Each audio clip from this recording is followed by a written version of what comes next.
Hello champions, मैं हूं अनुराग त्रिपाठी और एक बार फिर से आप सभी का स्वागत है एलिमेंटिफाइड केमिस्ट्री के इस यूट्यूब चैनल पर। और आज हम लेकर के आए फाइनल पार्ट ऑफ इलेक्ट्रोकेमिस्ट्री।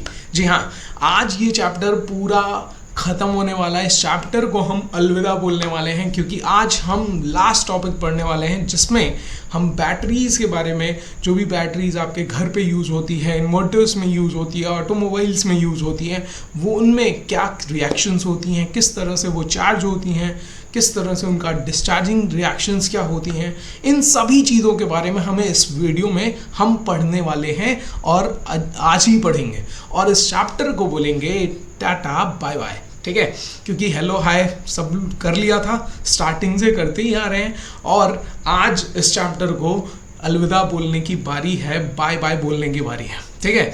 तो बस आपको क्या करना है, अपनी जो बेसिक नीड्स हैं वो संभाल के रखनी है अपने पास। पेन और कॉपी लेके बैठ जाइए, वाटर बॉटल आपके साथ होना चाहिए। हो सकता है थोड़ी सी लंबी वीडियो हो जाए, लेकिन इस चैप्टर को आज अलविदा बोलने वाले हैं क्योंकि हमें भी और आपको भी कॉन्फिडेंस आना चाहिए कि हमारा जो कोर्स है वो बहुत हमारे कंट्रोल में है और हम एक अपने 1 बाय 1 स्टेप्स बढ़ाते जा रहे हैं। और यही एक सक्सेसफुल, एक जो ऐसे लोग होते हैं जो सक्सेसफुल होना चाहते हैं, ठीक है, आगे बढ़ना चाहते हैं, उनका यही गोल होता है कि वो 1 स्टेप बढ़ाते रहें और वो काम में हम आगे बढ़ रहे हैं। बस आपको क्या करना है, रिविजन्स करते रहने हैं, क्योंकि अगर चैप्टर केवल पढ़ के ख़त्म कर रहे हो तो ऑब्वियस सी बात है कि आपको चीज़ें, पीछे की चीज़ें भूलती जाएंगी, ठीक है। तो पीछे की चीज़ें भूलनी नहीं है, ठीक है, क्योंकि अगर पीछे की चीज़ें आप भूल रहे हो तो ऑब्वियस सी बात है कि वो आगे जाके आपको परेशान करेगा। रिविजन्स में प्रॉब्लम होंगी, बहुत सारी प्रॉब्लम और बहुत सारा बर्डन एक साथ आपके पास आ जाएगा। तो बर्डन एक साथ नहीं लाना है, ठीक है, इसलिए रिवीजन्स, पीरियोडिक रिवीजन को अपना पार्ट बनाइए, एक दिन दीजिए, ठीक है। ये आप कुछ टाइम फिक्स कर दीजिए कि इस टाइम में हमें रिवीजन ही करना है, इसके अलावा कोई चीज़ नहीं करनी है। रिवीजन में क्या करना होता है भाई, 1 घंटे आप उन चीज़ों को देख लो जो आपने पढ़ा है, उसको रिमाइंड कर लो, ठीक है, बस इतना सा करना है, कर लीजिए, बेस्ट हो जाएगा, ठीक। तो चलिए स्टार्ट करते हैं आज का ये लेक्चर। और एक बार बोल दीजिए, तो हो तैयार, करोगे वार। चलिए तो स्टार्ट करते हैं हमारा आज का टॉपिक जो कि है बैटरीज में हम जो बैटरीज आपके टॉर्च में यूज़ होती है, जैसे पेंसिल सेल भी कहते हैं, ठीक है, उनके बारे में पढ़ेंगे। उसके साथ साथ हम पढ़ने वाले हैं जो बैटरीज ऑटोमोबाइल्स में यूज़ होती हैं या इन्वर्टर्स में यूज़ होती हैं, उनके बारे में पढ़ना है। उसके साथ साथ, ठीक है, उसके साथ साथ हम क्या पढ़ने वाले हैं, हम पढ़ने वाले हैं कि रॉकेट्स में एक फ्यूल सेल होता है जो कि रॉकेट्स में यूज़ किया जाता है। उस फ्यूल सेल में क्या रिएक्शन होती है, किस तरह से वो बनाया जाता है, उसके बारे में भी हम पढ़ेंगे। और इस चैप्टर को लास्ट में कोरोजन है, रस्टिंग ऑफ आयरन के बारे में भी पढ़ना है। इन सभी चीज़ों को ख़त्म करके इस चैप्टर को अलविदा बोलेंगे हम आज। ओके, तो होते यार, करोगे बात। चलिए, तो बैटरीज 2 तरह की होती हैं। कौन कौन सी बैटरीज? पहली होती है ये प्राइमरी बैटरी और दूसरी होती है सेकेंडरी बैटरी। अब इन दोनों में फ़र्क क्या है, डिफरेंसेस क्या है, प्राइमरी और सेकेंडरी, ठीक है। दोनों में डिफरेंसेस ये हैं, बस इतना सा चेंज है कि ये रीयूजेबल नहीं होती है, ठीक है, reusable, not reusable, non reusable, ठीक है। मतलब ये रीयूजेबल नहीं होगा, एक बार आपने यूज़ किया, 1 टाइम यूज़ किया, 1 टाइम में ही ये ख़त्म हो जाएगा। जैसे आप घड़ी पहनते हो, ठीक है, घड़ी वॉच पहनते हो ना, तो वॉच में जो सेल लगी होती है जिसको बटन सेल कहते हैं, ठीक है, वो एक्चुअली में मरकरी सेल होती है, ठीक है। उसका केमिकल नेम जो होता है, मतलब हम केमिस्ट्री में क्या कहते हैं, उसको मरकरी सेल बोलते हैं। मरकरी सेल जो होती है वो अगर ख़राब हो जाए, मतलब जब भी सेल डिस्चार्ज हो जाती है तो क्या करते हैं, आप जाते हैं चेंज करवाने, तो वो पूरा सेल चेंज कर देता है, चार्ज करके नहीं देता है ना, तो वो रीयूजेबल नहीं होंगी, ठीक है। ऐसे ही टॉर्च में जो बैटरीज यूज होती हैं, घड़ी जो आप वॉल पे घड़ी लगाते हो, या रिमोट्स में जो सेल्स यूज़ होते हैं, पेंसिल सेल उनको कहते हैं, वो सभी सेल्स रीयूजेबल नहीं होते हैं, ठीक है। तो वो सभी सेल्स को क्या कहते हैं, प्राइमरी बैटरीज कहते हैं। क्या कहते हैं, प्राइमरी बैटरी। लेकिन अगर ऐसी कोई सेल है, ऐसी कोई बैटरीज हैं जो हम रीयूज कर सकते हैं, ठीक है, जो रीयूजेबल हैं, ठीक, तो वो रीयूजेबल जितने भी बैटरीज होंगे वो कहलाते हैं सेकेंडरी बैटरीज, ठीक है, जिसमें आपका क्या आएगा, जो ऑटोमोबाइल्स में यूज़ होते हैं। ऑटोमोबाइल्स में कौन सा बैटरी यूज़ होता है? ऑटोमोबाइल में एक बैटरी यूज़ होती है जिसको हम लेड स्टोरेज बैटरी कहते हैं। नाम आपने सुना होगा I think, lead storage battery. ठीक है, तो प्राइमरी में सेकेंडरी में हमें यही लेड स्टोरेज बैटरी, 2 टाइप की बैटरी हमें पढ़नी है सेकेंडरी के केस में। और पहला है उसमें से लेड स्टोरेज बैटरी। ठीक है, हम लेड स्टोरेज बैटरी के बारे में पढ़ेंगे। ठीक, बटेरी हाँ। और दूसरा हम पढ़ेंगे फ्यूल सेल के बारे में। ठीक है, फ्यूल सेल भी एक तरह का सेकेंडरी बैटरी है, इसके बारे में पढ़ेंगे। उसके साथ साथ ये प्राइमरी में हम क्या पढ़ते हैं, मैक्सिमम लैक्लांचे पढ़ते हैं। ठीक है, क्या पढ़ते हैं, लैक्लांचे सेल के बारे में पढ़ते हैं, यानी वही पेंसिल सेल जो होती है वही पढ़ते हैं। उसके साथ साथ मरकरी सेल भी पढ़ते हैं, लेकिन मैं मरकरी सेल यहाँ पे ऐड नहीं किया हूँ क्योंकि सबसे ज़्यादा पूछा जो जाता है वो लैक्लांचे पूछा जाता है। नोट्स में आपके हम मेंशन कर देंगे उसको। ठीक है, समझ में? एक छोटा सा पॉइंट यहाँ पे बता दूंगा, HG सेल। ठीक है, HG सेल जो होती है, इसी को मरकरी सेल कहते हैं, इसी को बटन सेल भी कहा जाता है। ठीक है, याद रखिएगा, ये प्राइमरी में आता है, ये सब सेकेंडरी में आता है। क्लियर हुआ? तो सेकेंडरी बैटरीज क्या होंगी, जो रीयूजेबल हो, रिचार्जेबल हो। और भाई आप मोबाइल यूज़ करते हो, मोबाइल में जो बैटरी होती है वो चार्जेबल होती है ना, रिचार्ज कर लेते हो, तो वो बैटरीज क्या है, सेकेंडरी बैटरीज है। वाइल जो चार्ज नहीं हो सकती, रीयूज नहीं हो सकती, वो सभी क्या होंगी, प्राइमरी बैटरीज। ओके, समझ में आ गया? क्लियर हुई?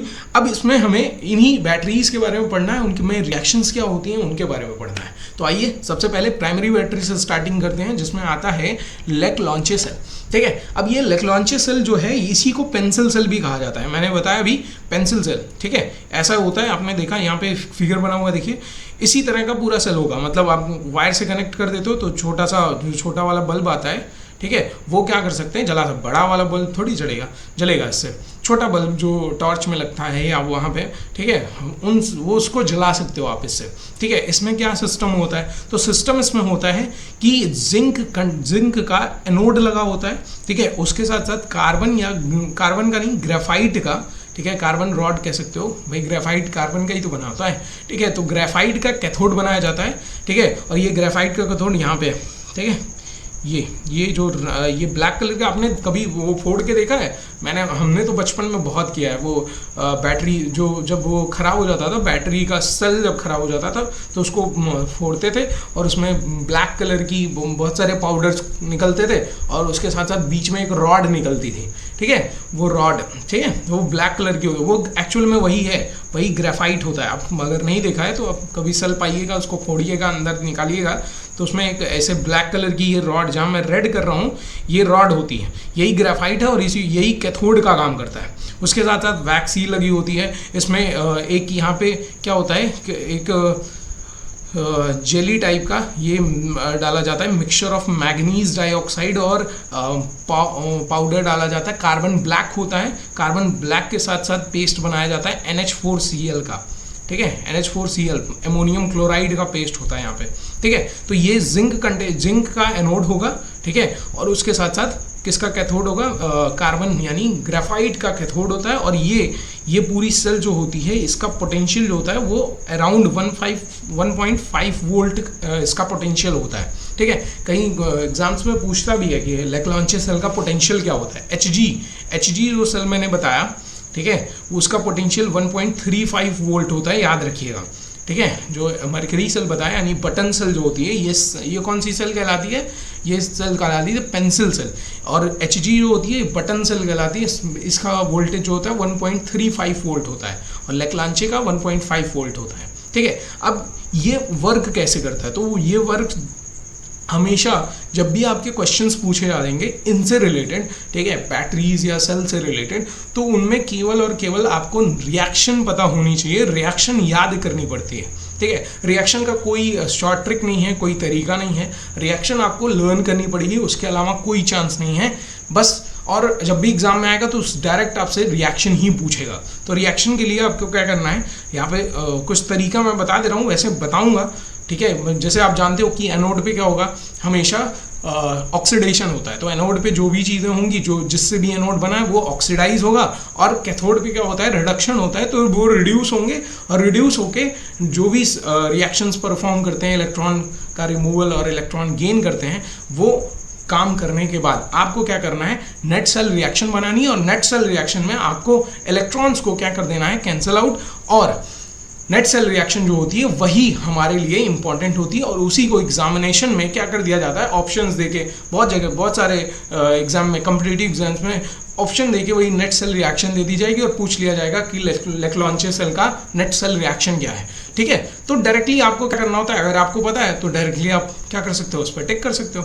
ठीक है, तो ध्यान से देखिए, जैसे एट एनोड, ठीक है, हम देख लेते हैं एट एनोड, एनोड पे क्या रिएक्शन होगी, मैंने कहा ऑक्सीडेशन होता है एनोड पे, तो ऑक्सीडेशन होगा तो जिंक का एनोड बना हुआ है, किसका बना हुआ है, जिंक का।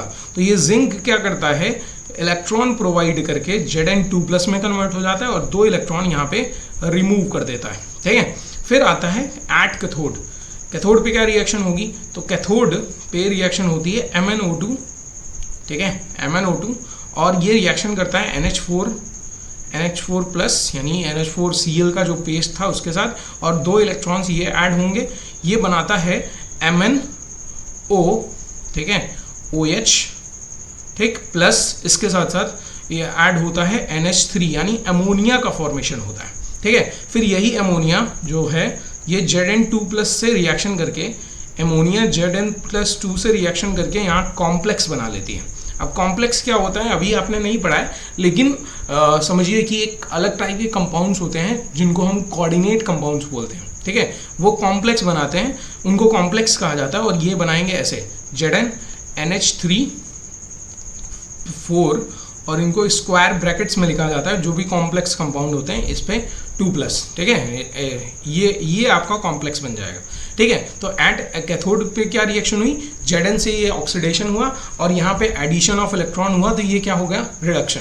ठीक है, और इन्हीं एनोड और कैथोड की रिएक्शन को हम क्या करते हैं, ऐड करके नेट रिएक्शन निकालते हैं, जिसमें हम क्या करेंगे भाई, 2 इलेक्ट्रॉन जो आया है, मैंने पहले ही बताया कि नेट सेल रिएक्शन में कभी भी इलेक्ट्रॉन का इन्वॉल्वमेंट नहीं होगा, इलेक्ट्रॉन्स नहीं होंगे। ठीक है, तो नेट सेल रिएक्शन में आपको क्या करना है, नेट सेल रिएक्शन लिखने में आपको जो भी इलेक्ट्रॉन्स हैं उनको रिमूव कर देना है। ठीक है, तो नेट ऐड कर लेते हैं, तो Zn ये LHS एक साइड हो जाएगा और RHS एक साइड, तो यहाँ नेट सेल रिएक्शन आएगी Zn plus MnO2 plus NH4+, ठीक है, NH4+, और 2 इलेक्ट्रॉन से 2 इलेक्ट्रॉन चला गया, Zn2+ से Zn2+ क्या हो जाएगा, कैंसिल आउट। भाई ये दोनों रिएक्शन कहाँ पे हो रही थी, कैथोड पे हो रही थी, तो Zn2+ से Zn2+ कैंसिल आउट, NH3 से यहाँ वाला NH3, यहाँ वाला NH3 दोनों कैंसिल आउट हो जाएंगे। ठीक है, कैंसिल आउट हो गए, तो ये इक्वल एरो, और यहाँ पे आ जाएगा MnOOH, ठीक है, MnOOH, और उसके साथ साथ यहाँ पे कॉम्प्लेक्स बन जाएगा, दैट इज Zn NH3, ठीक है, NH3 4, और यहाँ पे कॉम्प्लेक्स पे 2+ चार्ज। ठीक है, और ये बन जाता है आपका नेट सेल रिएक्शन। ठीक है, जो प्राइमरी यानी लेक्लांचे सेल का नेट सेल रिएक्शन ये हो जाएगा। अब रिएक्शन, इसमें क्वेश्चन कैसे आएंगे, अब डायरेक्टली यही पूछ लेता है कि भाई नेट रिएक्शन का, नेट रिएक्शन आपको दे देगा कई सारे अलग अलग रिएक्शन, और पूछ लेगा कौन सी करेक्ट है, या फिर कौन सा कॉम्प्लेक्स बनता है, इसका फॉर्मेशन किस तरह का कॉम्प्लेक्स बनेगा, कॉम्प्लेक्स का नाम क्या होगा, कुछ भी इस तरह की चीज़ें आपको प्रोवाइड कर सकता है। और क्वेश्चन यहीं सेल रिएक्शन, जो भी रिएक्शंस होती हैं उन्हीं रिएक्शन से क्वेश्चन बनते हैं, उसके अलावा कहीं कुछ इसमें डिफाइन करना ही नहीं है, बस आपको रिएक्शन याद होनी चाहिए, रिएक्शन पता होनी चाहिए। ठीक है, रिएक्शन पता है तो आप पूरे इनके क्वेश्चंस को सॉल्व कर सकते हो, समझ में आया। अब आते हैं, हमने HG सेल बता दिया, 1.35 वोल्ट इसका पोटेंशियल होगा। इसके साथ नेक्स्ट आते हैं सेकेंडरी बैटरीज पे। क्लियर हो गया इतना, लेक्लांचे सेल कोई दिक्कत है, बस यही सेल रिएक्शंस होंगी, और ये देखो, ये जब रिएक्शंस कंप्लीट हो जाएंगी, जैसे जो हमने बताया Zn है, ठीक है, ये पूरा कंप्लीट ऑक्सीडाइज हो गया, कंप्लीट जितना उसमें एटम्स थे सारे ऑक्सीडाइज हो गए, MnO2 ये ठीक है, ये पूरा कंप्लीट ऑक्सीडाइज हो गया। तो कंप्लीट ऑक्सीडेशन के बाद जब ये फॉर्मेशन, टोटल फॉर्मेशन इसका हो जाएगा तो ये फिर से कन्वर्ट नहीं होते हैं, ठीक है। तो इसीलिए इनको कहा जाता है नॉन रीयूजेबल। जब ये कंप्लीट Zn इसमें कन्वर्ट हो जाएगा तो उसके बाद बैटरी क्या हो जाती है, यानी सेल जो होती है वो डिस्चार्ज हो जाती है, और हम कहते हैं कि सेल क्या हो गया है, खराब हो गया है, अब चल नहीं रहा है, ठीक है, समझ में आया, जो वर्क नहीं करता है, समझ में आया। लेकिन उसमें होता क्या है, एक्चुअली में वो पूरी रिएक्शन परफॉर्म हो चुकी है, Zn अपने ऑक्सीडाइज यानी Zn2+ फॉर्म में कन्वर्ट हो चुका है, इसीलिए वो वर्क नहीं करता है, समझ में आया, क्लियर हुआ। अब ऑक्सीडेशन ही नहीं हो रहा है तो रिएक्शन नहीं होगी, रिएक्शन नहीं होगी तो ऑब्वियस सी बात है कि वो वर्क नहीं करेगा, समझ में आया कि नहीं, ठीक है। चलिए नेक्स्ट आता है लेड स्टोरेज बैटरी, जो कि आप लोग यूज़ करते हैं, मतलब ऑटोमोबाइल्स में यूज़ किया जाता है या इन्वर्टर्स में यूज़ किया जाता है, ठीक है। अब ये थोड़ा सा समझना है आपको कि यहाँ पे क्या क्या चीज़ें होती हैं। यहाँ पे एक फिगर दिया हुआ है, इससे समझिए कि आप देखते हो ना कि दो जो बैटरी होती है, आपके घरों में बैटरी होती है, उस पर दो ऐसे टर्मिनल्स लगे होते हैं, इलेक्ट्रोड्स होते हैं कि नहीं। एक होता है, एक जो होता है वो एनोड होता है, यानी एनोड जो कि निगेटिव, भाई एनोड निगेटिव किसमें होता था, इलेक्ट्रोकेमिकल सेल की बात कर रहे हैं हम, ठीक है। ये सब इलेक्ट्रोकेमिकल सेल हैं, डिस्चार्जिंग के टाइम पे ये इलेक्ट्रोकेमिकल सेल होती हैं, लेकिन जब चार्जिंग होती है तो ये इलेक्ट्रोलाइटिक सेल बन जाते हैं, ठीक है। समझ, अभी बता रहा हूँ कैसे होगा, ध्यान से देखिए। तो कैथोड और एनोड, निगेटिव वाला कैथोड होगा और पॉजिटिव वाला क्या होगा, एनोड होगा, ठीक है। अब ये जो एनोड है, ठीक है, इसमें एनोड है, ये एनोड पूरी इसकी प्लेट बनी हुई है, यहाँ पे दिख रहा है ना, ये पूरी प्लेट बनी हुई है, ठीक है, ये प्लेट बनी होती है किसी सब्सटेंस की, और यहाँ पे भी एक प्लेट बनी हुई है। अब इसमें जो एनोड होता है, लेड स्टोरेज बैटरी में जो एनोड होता है, एनोड यानी निगेटिव टर्मिनल वाला, वो पीवी यानी लेड से बना होता है, सिंपल लेड से बना होता है। कैथोड जो होता है इसमें वो बना होता है लेड ऑक्साइड से, ठीक है। किससे बना होता है, लेड ऑक्साइड, याद रखिएगा भाई। ये जो प्लेट होंगी, ये प्लेट अलग अलग, ये कैथोड की प्लेट जो होगी वो पूरी पीबी यानी लेड ऑक्साइड से बनी होती है, जो एनोड की प्लेट होगी वो किससे बनी होती है, पीबी यानी लेड से बनी होती है, ठीक है। अब ये, और उसके साथ साथ इसमें क्या किया जाता है, इलेक्ट्रोलाइट, भाई इलेक्ट्रोकेमिकल सेल है तो इलेक्ट्रोलाइट तो यूज़ किया ही जाएगा, तो इलेक्ट्रोलाइट यूज़ किया जाता है H2SO4, जो कि 38% होता है केवल, मतलब इसका सोल्यूशन यूज़ किया जाता है 38% H2SO4, ठीक है। उसके अलावा वाटर ऐड होगा। तो ये पूरा इनका बनाने का तरीका होता है, और ये वर्क कैसे करते हैं तो वो वर्किंग हम आपको बताएंगे। वर्किंग में क्या है, सेल रिएक्शंस, ठीक है, ठीक। तो अब यहाँ पे हमने क्या बताया कि एनोड किसका बना होगा, एनोड बना होता है पीवी का, ठीक है। कैथोड किसका बना होगा, तो कैथोड बना होता है PbO2 का, ठीक है। एनोड पे कौन सा चार्ज, निगेटिव चार्ज, ठीक है, निगेटिव चार्ज, ठीक। और कैथोड पे कौन सा चार्ज होता है, पॉजिटिव चार्ज। और इसमें इलेक्ट्रोलाइट जो यूज़ होती है, इलेक्ट्रोलाइट ये किसकी होती है, ये 38% क्या होता है, H2SO4 होता है, ठीक है। याद रखना है ये सब चीज़ें याद रखनी है आपको। अब रिएक्शंस की बात करते हैं। तो एट एनोड, एनोड पे क्या रिएक्शन होगी भाई, एनोड पे रिएक्शन होती है कि पीबी जो है ये SO4 से रिएक्शन करके, SO4 2 नेगेटिव से रिएक्शन करके, भाई सोल्यूशन है तो उसी में प्रेजेंट होगा, SO4 2 नेगेटिव से रिएक्शन करके बनाता है PbSO4, ठीक है, और 2 इलेक्ट्रॉन का रिमूवल करता है, ठीक है। यानी यहाँ पे 2+ ऑक्सीडेशन स्टेट में आ गया कि नहीं, पीबी 2+ ऑक्सीडेशन स्टेट में आया, मतलब इलेक्ट्रॉन का रिमूवल किया, और रिमूवल किया तो उसी रिमूवल को क्या बोलते हैं, ऑक्सीडेशन बोलते हैं, ठीक है। तो यहाँ पे ऑक्सीडेशन हो गया इसका। और एट कैथोड पे क्या रिएक्शन होगी, तो कैथोड पे रिएक्शन होती है कि PbO2 यानी लेड ऑक्साइड, कैथोड किससे बना है, लेड ऑक्साइड से, तो PbO2 इन 2 इलेक्ट्रॉन्स को एक्सेप्ट करेगा, उसके साथ साथ SO4 2 नेगेटिव और 2H+ आयन, ठीक है, 2 नहीं 4H+ आयन, ठीक है, 4H+ आयन के साथ, ठीक है, यहाँ पे रिएक्शन करता है। और फॉर्मेशन किसका करता है, ध्यान से देखिएगा, फॉर्मेशन 4H+ आयन का रिएक्शन के साथ रिएक्शन करेगा और फॉर्मेशन करेगा PbSO4 + 2H2O का फॉर्मेशन करता है, ठीक है, ये फॉर्मेशन होती है। भाई मैंने कहा सिंपल सा है कि यहाँ पे कोई शॉर्ट ट्रिक नहीं है, कोई तरीका नहीं है, आपको जो रिएक्शन हो रही है वो रिएक्शन डायरेक्टली आपको मिलेंगी, आपको लर्न ही करनी है, उसके अलावा कोई ऑप्शन नहीं है। ठीक है, बस मैं आपको बताऊंगा डिस्चार्जिंग और चार्जिंग कैसे होगा, क्या रिएक्शन होगी डिस्चार्जिंग के लिए, क्या रिएक्शन होगी चार्जिंग के लिए, लेकिन ये पूरा कॉन्सेप्ट है तो ये तो लर्न ही करना पड़ेगा। ठीक है, अब देखिए ध्यान से, तो कैथोड पे ये रिएक्शन हो रही है, एनोड पे ये रिएक्शन हो रही है। कैथोड PbO2 का बना था जिसमें 2 इलेक्ट्रॉन ऐड हुए SO4 के साथ, 4H+ आयन के साथ, ये एडिशन हुआ और एडिशन होके PbSO4 + 2H2O ये फॉर्मेशन करता है। अब आते हैं नेट रिएक्शन पे। नेट रिएक्शन क्या होती है? नेट रिएक्शन या नेट सेल रिएक्शन जिसको कहते हैं, ये क्या करते हैं, एनोड और कैथोड की रिएक्शन को ऐड कर लेते हैं, LHS एक साइड और RHS एक साइड। तो यहाँ पे एडिशन होगा तो Pb + PbO2, ठीक है, 2 इलेक्ट्रॉन से 2 इलेक्ट्रॉन कैंसिल आउट हो जाएगा, बचेगा SO4 2 नेगेटिव, SO4 2 नेगेटिव, तो 2SO4 2 नेगेटिव, ठीक है, प्लस 4H+ आयन। और ये रिएक्शन करके क्या बना रहे हैं, यहाँ पे भी एक PbSO4 है, यहाँ पे भी एक PbSO4 है, तो ये कितना बन जाएगा 2 PbSO4, ठीक है, प्लस 2 वाटर मॉलिक्यूल्स यहाँ पे बनाता है। ठीक है, उसके बाद अगर यहाँ पे देखिए तो यहाँ 4H+ आयन है और 2 SO4 नेगेटिव है, इनको ऐड कर दे तो 2H2SO4 बन सकता है कि नहीं, बन सकता है। ठीक है, तो Pb + PbO2, ठीक है, और प्लस कितने H2SO4, 2H2SO4 यहाँ पे फॉर्म हो रहे हैं, किसको किसको मिला के, 4H+ आयन और 2SO4 नेगेटिव को मिला के 2 मॉलिक्यूल्स H2SO4 के बन रहे हैं, और ये फॉर्मेशन करके PbSO4 बनाएगा, ठीक है, और H2।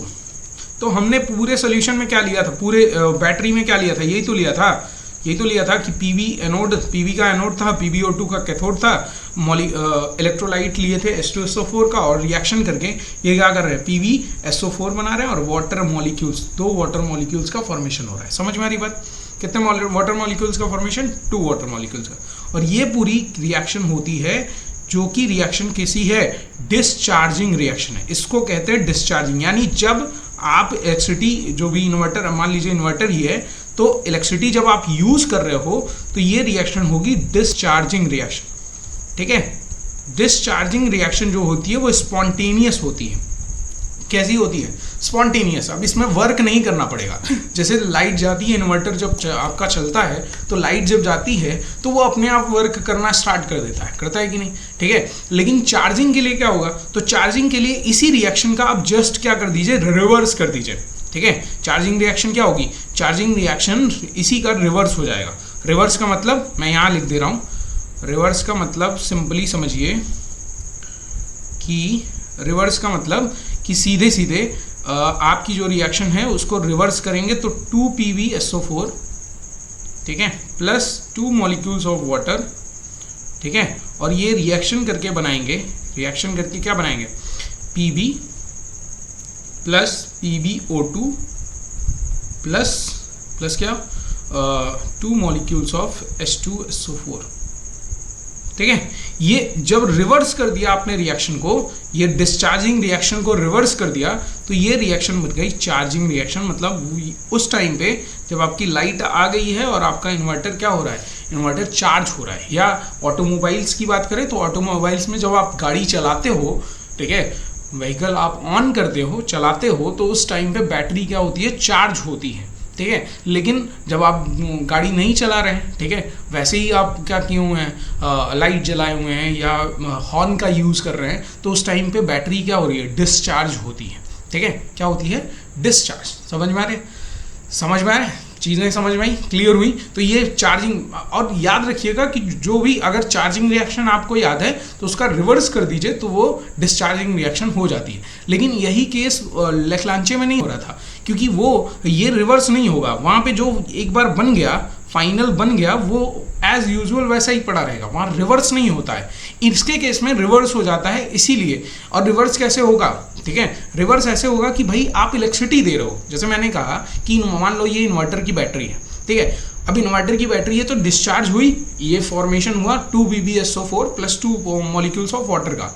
अब लाइट आई तो लाइट क्या कर रहे हो आप सोर्स दे रहे हो ना, एनर्जी दे रहे हो। एनर्जी देने से क्या हो रहा है कि फिर से वो जो नॉन स्पॉन्टेनियस रिएक्शन थी उनको परफॉर्म कराना ना भाई, इधर बन गया है तो अब फोर्स लगा के, एनर्जी लगा के हम उसी को फिर से उसमें उसके प्रीवियस वाले में कन्वर्ट कर रहे हैं, एनर्जी देके ही तो कर रहे हैं। तो एनर्जी देके कर रहे हैं तो वो कौन सी सेल कहलाएगी? वो कहलाएगी इलेक्ट्रोकेमिकल सेल, जिसमें हम क्या कर रहे थे, नॉन स्पॉन्टेनियस रिएक्शंस को करा रहे थे। ठीक है, केमिकल एनर्जी इलेक्ट्रिकल एनर्जी से केमिकल एनर्जी में चेंज कर रहे थे, वही तो है। ठीक है, लेकिन अभी डिस्चार्जिंग के टाइम पे वो अपने आप हो रहा है, इसलिए वो क्या होगा, स्पॉन्टेनियस, और इसीलिए उस टाइम पे हमने बोला था कि इलेक्ट्रोकेमिकल सेल वो कहलाएगा। समझ में क्लियर हुई? ठीक है, अब नेक्स्ट चले। नेक्स्ट है हमारा फ्यूल सेल। ठीक है, अब ये इंपॉर्टेंट कैसे है? तो ये इंपॉर्टेंट ऐसे है क्योंकि इसको जनरली, ठीक है, कहाँ पे यूज़ किया जाता है? रॉकेट्स में यूज़ किया जाता है। ठीक है, रॉकेट्स, अपोलो स्पेस प्रोग्राम जब था 1968 में आई थिंक, ठीक है, तो उसमें यूज़ किया गया था, इसको फ्यूल सेल को यूज़ किया गया था। ठीक है, इसकी इंपॉर्टेंस क्या है? तो इस इम्पॉर्टेंट ये है कि बहुत ये जो सेल है ये बहुत high amount of energy release करता है। ठीक है, हाई एनर्जी रिलीज़ करता है, उसके साथ साथ इसके जो प्रोडक्ट हैं, ठीक है, जो इसका प्रोडक्ट फॉर्मेशन होता है यानी नेट सेल रिएक्शन होती है, उस पर एनर्जी के, हाई एनर्जी के साथ साथ वाटर का फॉर्मेशन होता है, वाटर मॉलिक्यूल का फॉर्मेशन होता है। ठीक है, तो वाटर को क्या करते हैं, इस जो भी रॉकेट्स में स्पेस प्रोग्राम वाले होते हैं वो यूज़ कर लेते हैं इस वाटर को एज, ठीक है, जो भी उनको काम होता है उसके लिए। ठीक है, तो दो तरह से ये काम करता है, एक एनर्जी का सफिशिएंट अमाउंट ऑफ एनर्जी मिल जाती है, उसके साथ साथ वाटर भी अवेल हो जाता है इस सेल्स की यूज से। ठीक है, अब ये बना कैसे है तो ध्यान से देखिए, यहाँ पे ये पूरा एक पोर्शन है, ठीक है, ये सेकेंड पोर्शन है। ठीक है, इधर क्या करते हैं हम, इधर एक पोर होता है जिससे ऑक्सीजन इन होता है। ठीक है, इधर एक पोर होगा जहाँ से हाइड्रोजन इन होगा, बीच में हम क्या रखते हैं, यहाँ पे एक मेम्ब्रेन लगा होता है। ठीक है, जिसमें बहुत छोटे छोटे पोर्स होते हैं, और यहाँ पे होता है एक एल्कलाइन मटेरियल NaOH या KOH का यूज़ किया जाता है।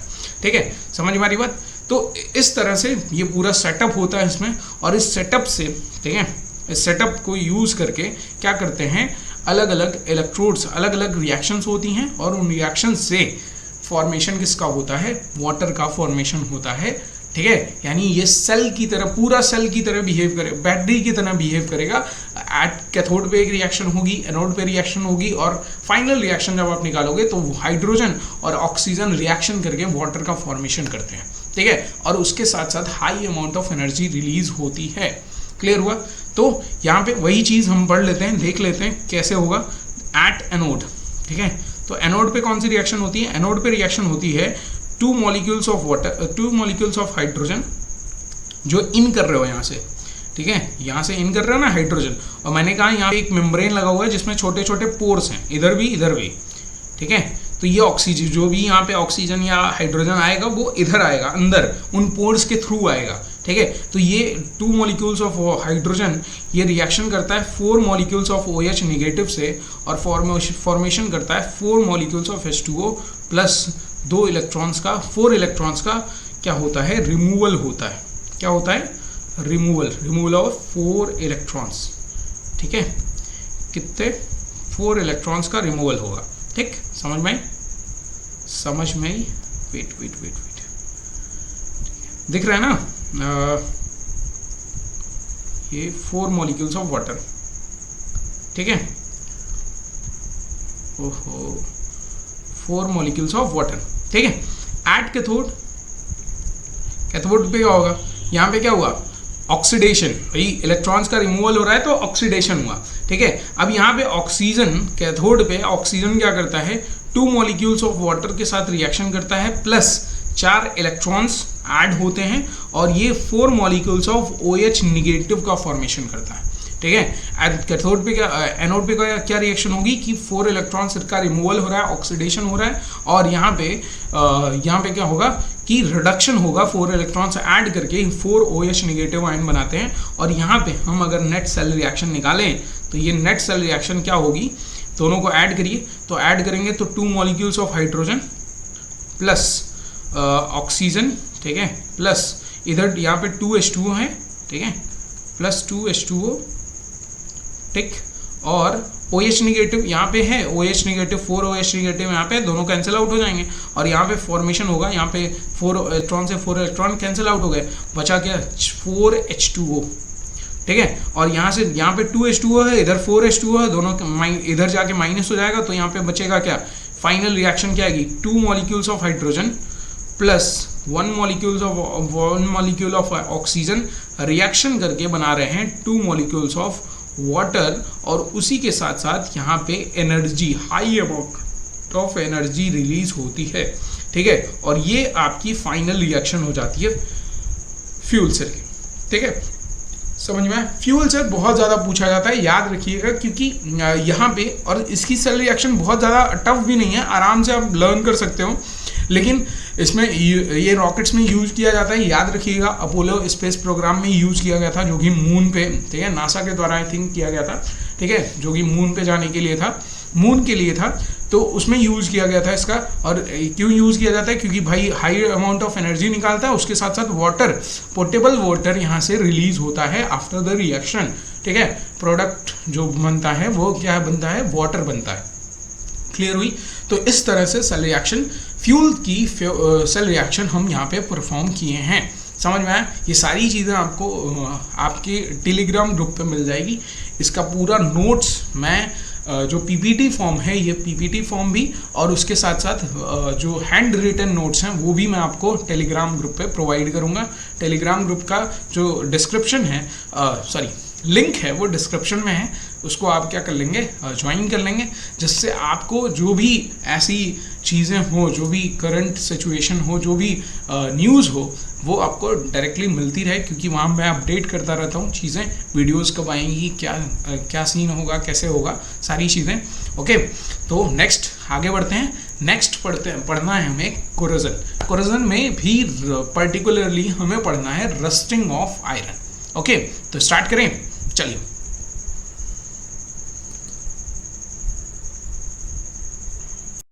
अब इसमें पढ़ना है रस्टिंग के बारे में। तो रस्टिंग ऑफ आयरन, मैंने बताया कि पर्टिकुलरली यहाँ पे हमें रस्टिंग ऑफ आयरन के बारे में ही पढ़ना है। अब रस्टिंग ऑफ आयरन में, ठीक है, रस्टिंग ऑफ आयरन में होता क्या है, ये जो रिएक्शन इसकी है रस्टिंग ऑफ आयरन की, उसके बारे में पर्टिकुलरली पढ़ना है। पहले तो कोरोजन में बहुत सारी चीज़ें आती हैं, ठीक है, जैसे कॉपर, जितने भी सिल्वर होते हैं, वो भी सिल्वर के ऑर्नामेंट्स, वो भी कोरोड होते हैं, ठीक है, यानी मेटल्स, मैक्सिमम मेटल्स जो रिएक्शन कर लेते हैं एटमॉस्फेयर से, वो कोरोड होते हैं, ठीक है। लेकिन यहाँ पे हमें क्या पढ़ना है, हमें रस्टिंग ऑफ आयरन पर्टिकुलरली पढ़ना है, ठीक है। रस्ट कैसे होता है, तो रस्ट यहाँ पे होता ऐसे है, जैसे मान लीजिए ये आयरन का पीस है, ठीक है, Fe, ठीक है, और यहाँ पे कुछ भी मॉइस्चर की चीज़ें आके क्या हो जाएंगी, ऐड ऑन हो जाएंगी और इसको ऑक्सीडाइज कर देती हैं। Fe को क्या कर देती हैं, ऑक्सीडाइज कर देती हैं, और ऑक्सीडाइज करके, ठीक है, ये एक्चुअली में Fe जो है, जो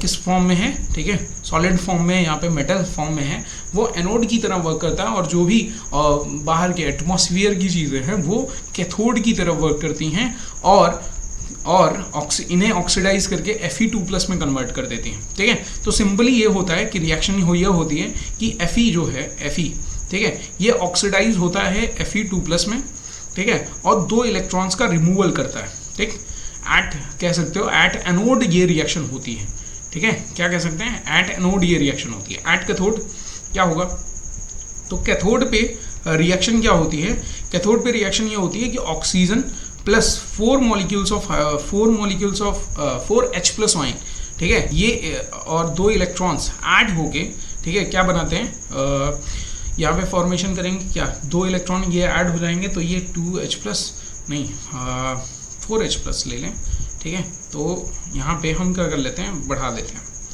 ठीक है, इंक्रीज कर लेते हैं थोड़ा सा। क्या इंक्रीज करें, मान लीजिए यहाँ पे हम 2 Fe2+ बनाए, 2 Fe लिया, 2 Fe2+ बनाए, तो यहाँ पे इलेक्ट्रॉन्स कितने निकलेंगे, 4 इलेक्ट्रॉन्स का रिमूवल होगा। कितने इलेक्ट्रॉन्स का रिमूवल होगा, 4 इलेक्ट्रॉन्स का, ठीक है। भाई रिएक्शन केवल बैलेंस कर रहा हूँ मैं, ठीक है, पहले 2 निकला था, 1 से 2 इलेक्ट्रॉन निकला था, तो 2 से 4 इलेक्ट्रॉन का रिमूवल होगा, तो यहाँ पे एडिशन हो जाएगा 4 इलेक्ट्रॉन्स का, 4 इलेक्ट्रॉन्स का, और ये 4 इलेक्ट्रॉन्स जब ऐड होंगे यहाँ पे 4 इलेक्ट्रॉन्स, और 4 इलेक्ट्रॉन्स ऐड होके यहाँ पे बनाते हैं 2 मॉलिक्यूल्स ऑफ वाटर। ठीक है, कितने molecules of water? 2 molecules of water का फॉर्मेशन होता है। ठीक है, अब ये 2 मॉलिक्यूल्स ऑफ वाटर जो ये एनोड पे कैथोड पे बन रहे हैं। ठीक है, और यहाँ पे क्या हो रहा है? एडिशन मतलब रिडक्शन हो रहा है। ठीक है, क्या हो रहा है? रिडक्शन हो रहा है, सिंपली रिडक्शन हो रहा है। ठीक है, अब यहीं से निकाल लेते हैं नेट रिएक्शन। तो नेट रिएक्शन क्या होगी भाई? यही तो कर रहे थे अभी तक, तो नेट रिएक्शन निकाल लेते हैं। नेट रिएक्शन क्या होगी? Fe जो है 2 Fe plus oxygen plus 4H plus ion. ठीक है, 4H प्लस आयन। अच्छा, ये H प्लस आयन कहाँ से आए? ठीक है, बहुत सारे बच्चों का क्वेश्चन होगा।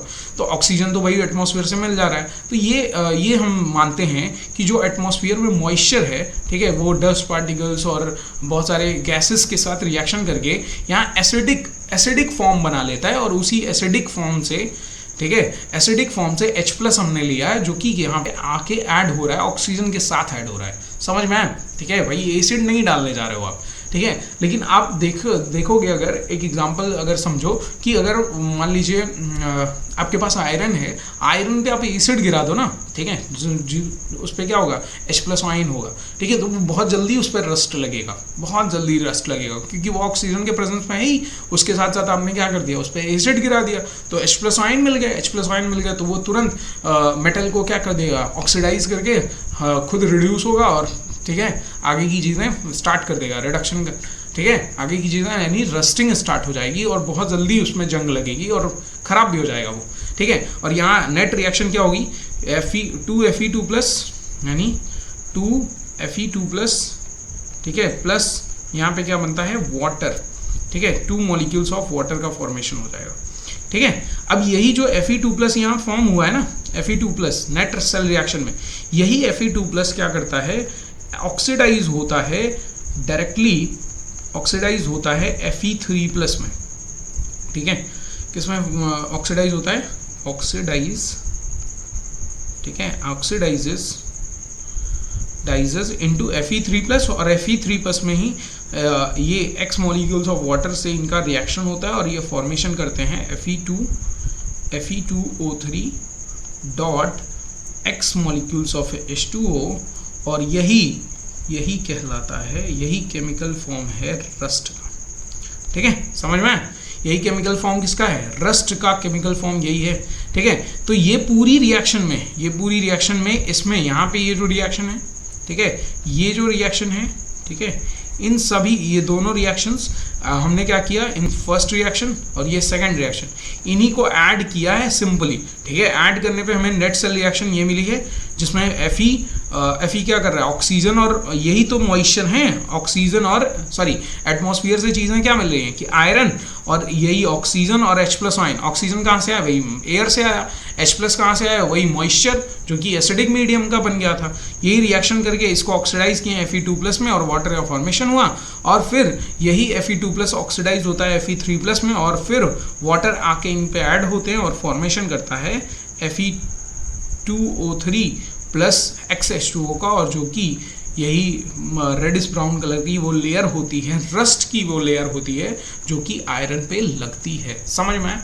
ये रिएक्शन आपके लिए आपको याद रहनी चाहिए, और ये भी याद रहना चाहिए कौन एनोड की तरह वर्क करता है और कौन कैथोड की तरह वर्क करता है। ठीक है, जो भी मॉइस्चर होगा उस पर, या गैसेस होंगी जो उस पर जाके डिपॉजिट हो रही हैं, वो कैथोड की तरह वर्क करती हैं।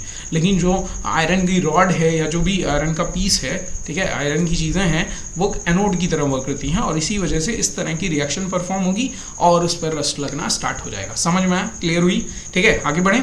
नेक्स्ट है प्रिवेंशन मेथड्स फ्रॉम रस्टिंग। अब रस्टिंग से प्रिवेंशन कैसे करें? ठीक है, तो कैसे करोगे भाई रस्टिंग से प्रिवेंशन? सबसे पहला प्रोसेस वही पेंट लगा दो। ठीक है, पेंटिंग कर लो। पेंटिंग में क्या होता है? ऑयल होता है, मॉइस्चर को दूर रखेगा। ग्रीजिंग कर दो। ठीक है, ग्रीजिंग, ठीक, ग्रीजिंग कर लीजिए। ठीक है, ये तरीका है। उसके साथ साथ ऑयल भी कह सकते हो कि ऑयल लगा दीजिए। ठीक है, वो भी पेंट और ऑयलिंग एक ही हो जाएगा, ऑयलिंग। ठीक है, ग्रीजिंग होगा ये, EASING, सॉरी, ग्रीजिंग, ठीक है, GREASING, ग्रीजिंग, ठीक है, ग्रीस होता है ना, ठीक है, ग्रीस किसका बनता है, ग्रेफाइट का बनता है, लुब्रिकेंट्स ग्रेफाइट यूज होता है जनरली, ठीक है। उसके बाद गैल्वेनाइजेशन कर सकते हैं आप, गैल्वेनाइजेशन, गैल्वेनाइजेशन क्या होता है, गैल्वेनाइजेशन होता है coating of zinc layer on, zinc layer on किस पे, आयरन की चीज़ों पे जिंक की हम कोटिंग कर देते हैं, ठीक है। अब जिंक की कोटिंग करके क्या होगा, और इसी प्रोसेस को, जिंक की कोटिंग जो की जाती है, इसी प्रोसेस को बोला जाता है गैल्वेनाइजेशन, ठीक है। अब ये जिंक की जो कोटिंग होगी ना, जिंक की कोटिंग, ठीक है, ये जिंक क्यों नहीं मतलब इस पे भी तो रस्ट होना चाहिए, रस्टिंग तो सॉरी रस्ट नहीं तो कोरोजन होना चाहिए, ठीक है, रस्ट नहीं बोलेंगे, कोरोजन होना चाहिए, ये भी तो मेटल है और ये भी मॉइस्चर के कांटेक्ट में आ रहा है, तो कांटेक्ट में आ रहा है तो इस पर भी रस्टिंग होनी चाहिए, लेकिन जिंक पे रस्टिंग या कोरोजन नहीं होता है, क्यों, क्योंकि जिंक जैसे ही ऑक्सीजन के प्रेजेंस में जाता है ये अपने ऊपर एक लेयर बना लेता है ZnO की, ठीक है, जो कि नॉन रिएक्टिव नेचर की होती है, इसलिए ये रिएक्शन नहीं करता, और जो भी मॉलिक्यूल्स हैं एटमॉस्फेयर में प्रेजेंट उनसे जब रिएक्शन नहीं करेगा, नॉन रिएक्टिव लेयर बना लिया, तो ऑब्वियस सी बात है कि रस्ट नहीं होगा, मतलब कोरोड नहीं होगा, तो ये आयरन पे अगर इनकी लेयर चढ़ा दें तो ये आयरन को भी क्या करता है, सेफ रखता है, इसीलिए गैल्वेनाइजेशन किया जाता है, ठीक है। इलेक्ट्रोप्लेटिंग की जाती है, ठीक है, वो भी एक तरीका है, एलॉइंग कर दीजिए, एलॉइंग कर दीजिए, ठीक है, एलॉइंग भी एक तरीका है, जैसे स्टील होता है ना, स्टील उसमें भी तो आयरन होता है, आयरन के साथ कार्बन ऐड कर लिया जाता है, कोबाल्ट, निकल, ये मेटल्स कुछ यूज कर लिया जाता है, जिससे स्टील बनाया जाता है, क्या बनाया जाता है, स्टेनलेस स्टील या स्टील बनाया जाता है, और ये स्टील कभी भी, स्टील आपके घर में बर्तन यूज होते हैं ना स्टील के, ठीक है, लेकिन उन स्टील पे डेली पानी लग रहा है, डेली मॉइस्चर के प्रेजेंस में है, लेकिन कभी आपने देखा उस पर रस्ट लगते हुए या कोरोड होते हुए, नहीं होता है ना, इसीलिए नहीं होता है क्योंकि वो एलॉइंग करने से ये कोरोजन की प्रॉब्लम हट जाती है, कोरोड नहीं होता कोई भी एलिमेंट, ठीक है। उसके साथ साथ और क्या कर सकते हैं, मैंने बताया इलेक्ट्रोप्लेटिंग में भी यही काम किया जाता है कि लेयर बना दी जाती है कुछ ऐसे मेटल्स की जो नॉन रिएक्टिव नेचर के होते हैं, किसमें, एटमॉस्फेयर में, ठीक है, जैसे एल्युमिनियम की लेयर आप चढ़ा दीजिए, एल्युमिनियम भी कैसा होता है, जिंक की तरह ही होता है, एल्युमिनियम आपने देखा है, एल्युमिनियम पे कभी कोरोजन नहीं होता है, कोरोड नहीं होता है, इसीलिए एल्युमिनियम के दरवाजे, एल्युमिनियम की बहुत सारी चीज़ें यूज़ की जाती हैं, ठीक है, ठीक लगाया जाता है ना, क्यों लगाया जाता है, क्योंकि वो रस्ट, उस पर कोरोजन नहीं होगा, क्यों नहीं होता है, क्योंकि एल्युमिनियम भी करता है, जैसे ही ऑक्सीजन के कांटेक्ट में आएगा ये Al2O3 की एक लेयर बना लेता है अपने ऊपर, ठीक है, अपने सरफेस पे, और ये Al2O3 जो होगा ये नॉन रिएक्टिंग नेचर का होता है, इसीलिए एटमॉस्फेयर से कोई इसकी रिएक्शन नहीं होगी, और रिएक्शन नहीं होगी तो कोरोजन का कोई सवाल पैदा नहीं होता, ठीक है। तो ये कुछ मेथड्स हैं जिनसे आप क्या कर सकते हैं, कोरोजन से रस्टिंग से आयरन को क्या कर सकते हैं, बचा सकते हैं, क्लियर। तो यहाँ तक आपका चैप्टर होता है समाप्त। अब हम नेक्स्ट वीडियो में मिलेंगे एक नए चैप्टर के साथ, एक नई शुरुआत के साथ। तब तक बस आपको क्या करना है, बने रहना है, और इस चैप्टर को बहुत अच्छे से नोट्स आपको मिल जाएंगे, तो बहुत अच्छे से बस आपको क्या करना है, रिवाइज करना है। रिवीजन करने के बाद, ठीक है, रिवीजन करने के बाद क्वेश्चंस इनसे रिलेटेड जो भी मिल रहे हैं, जहाँ से भी मिल रहे हैं, जो भी सोर्स है आप सॉल्व करिए। नहीं आते हैं तो आप उनको कमेंट बॉक्स में कमेंट करिए, हमसे बताइए, मैं उस पर डिस्कशन करूंगा नेक्स्ट वीडियोस में। लेकिन आपको क्या करना है, लग जाना है। अब 2 चैप्टर खत्म हो चुके हैं हमारे 12th केमिस्ट्री के। अब मैं जो भी चैप्टर, नेक्स्ट चैप्टर मैं सोच रहा था D block F block start करने के लिए, लेकिन आप कमेंट करके ज़रूर बताइए कि आप केमिकल काइनेटिक्स पढ़ना चाहते हैं या D block and F block पढ़ना चाहते हैं। इट्स अप टू यू, जो भी आप कमेंट करेंगे मैं वो चैप्टर आपको नेक्स्ट स्टार्ट करूँगा, आपको बताऊँगा, ठीक है। और बस आपको वही चीज़, आपके लिए ब्लेसिंग्स हमेशा रहेंगी, जो कि मैं हमेशा देता रहता हूँ। और उसके साथ साथ बस आपसे एक निवेदन है कि पढ़ाई करते रहिए, फालतू चीज़ों में टाइम वेस्ट मत करिए, ठीक है, क्योंकि ये टाइम फिर से मिलेगा नहीं। 12th का ये जो सफ़र है ना, ये बड़ा सुहाना तो है, लेकिन कठिनाइयाँ यहीं पे हैं, और इन कठिनाइयों को पार कर लिए ना तो बहुत अच्छी लाइफ है, ठीक है, बहुत अच्छे से जियोगे, बहुत तुम प्राउड फील करके जियोगे, ठीक है। और इन्हीं चीज़ों को, थोड़ा सा भी इन्हीं चीज़ों में डाउन हो गए तो फिर ज़िंदगी भर को हो जाएगा अरे काश पढ़ लिया होता, ठीक है। तो it's up to you, okay, मिलते हैं नेक्स्ट वीडियो में, थैंक यू।